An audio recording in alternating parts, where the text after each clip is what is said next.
Narendra Modi cabinet के मंत्री और लोजपा रामविलास के राष्ट्रीय अध्यक्ष जो हैं चिराग पासवान अब एक नए झमेले में पड़ते हुए दिख रहे हैं। झमेला ऐसा है कि उनकी सांसदी खतरे में है। 28 अगस्त को इस पर कोर्ट में सुनवाई होनी है।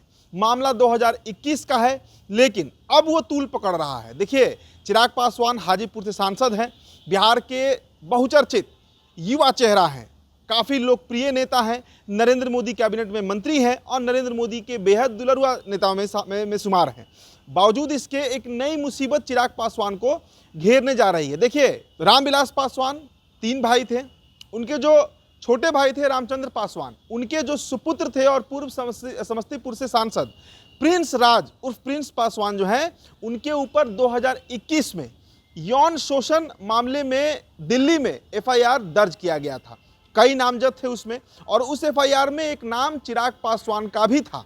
जो याचिकाकर्ता है, यानी जो महिला है जिनके साथ यौन शोषण किया गया, दुष्कर्म किया गया, उन्होंने फिर से एक बार दिल्ली हाईकोर्ट में इस पर हलफनामा दायर किया है और उन्होंने कहा है, उन्होंने लिखा है इस बात को कि चिराग पासवान जो हाजीपुर से चुनाव लड़े, जो चुनावी हलफनामा उन्होंने भरा है, उसमें अपने इस अपराध को उन्होंने छुपा लिया है। मतलब जो उनके ऊपर FIR दर्ज है दिल्ली में यौन शोषण मामले में, उस FIR का जिक्र कहीं भी चिराग पासवान के चुनावी हलफनामे में नहीं मिलता है, जो कि सीधे सीधे धारा 125A का उल्लंघन है, जिसके तहत चिराग पासवान की सांसदी भी जानी चाहिए और उन्हें 6 महीने का कारा भी होना चाहिए, यानी जेल भी होना चाहिए। अब देखिए, इस मामले को लेकर जो न्यायमूर्ति हैं विकास महाजन, उन्होंने याचिकाकर्ता को फटकार भी लगाया है। उन्होंने कहा है कि भाई ये मामला बिहार का है, बिहार में हाजीपुर पड़ता है, संसदीय इलाका है, तो इस मामले को लेकर आप पटना हाईकोर्ट जाइए, ना कि दिल्ली हाईकोर्ट आप पहुंच जाइए।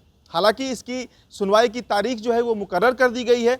28 अगस्त को इस मामले पर सुनवाई जो है वो होने जा रही है। तो कहीं ना कहीं चिराग पासवान एक बड़ी मुसीबत में फंसते हुए दिख रहे हैं। आपको याद होगा 2021 में जब पार्टी टूटी थी लोजपा, पशुपति कुमार पारस खेमा अलग हो गया था और चिराग पासवान अलग थलग पड़ गए थे। उसके कुछ ही दिनों बाद प्रिंस पासवान के ऊपर एक महिला जो पटेल समुदाय से आती हैं, उन्होंने FIR दर्ज किया था कि उन्हें नशे की गोली खिलाकर उनके साथ बेहोशी की स्थिति में दुष्कर्म किया गया, और इस FIR में चिराग पासवान का नाम भी शामिल है। चिराग पासवान के चचेरे भाई हैं प्रिंस पासवान, और अब यह मामला जो है वो एक बार फिर से उठाया जा रहा है। देखिए, अपनी याचिका में याचिकाकर्ता ने दावा किया है कि वो प्रिंस राज और उनके सहयोगियों के कहने पर कथित यौन उत्पीड़न का शिकार हुई, जिनमें उनके चचेरे भाई चिराग पासवान भी शामिल थे।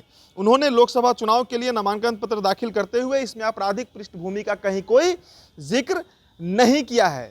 तो आखिरकार 28 अगस्त को क्या फैसला होगा, और धारा 125A का अगर उल्लंघन चिराग पासवान ने किया होगा तो उनकी सांसदी भी खतरे में आ सकती है। मतलब वो जो सांसद बने हैं हाजीपुर से, उस जो निर्वाचित हुए हैं, उसे भी खारिज करने का कोर्ट को राइट मिल जाएगा, और इसके साथ ही साथ 6 महीने का कारावास का भी प्रावधान धारा 125A के तहत आता है। तो ऐसे में चिराग पासवान एक मतलब सबसे लोकप्रिय नेताओं में शामिल है। इस बार बिहार में जो लोकसभा चुनाव हुआ उसमें 100% स्ट्राइक रेट रहा, सब कुछ बहुत अच्छा रहा है, लेकिन इसके बावजूद अब चिराग पासवान अपने चचेरे भाई प्रिंस पासवान के एक FIR के चलते मुसीबत में आते हुए दिख रहे हैं। फिलहाल इस रिपोर्ट में इतना ही। बहुत बहुत शुक्रिया।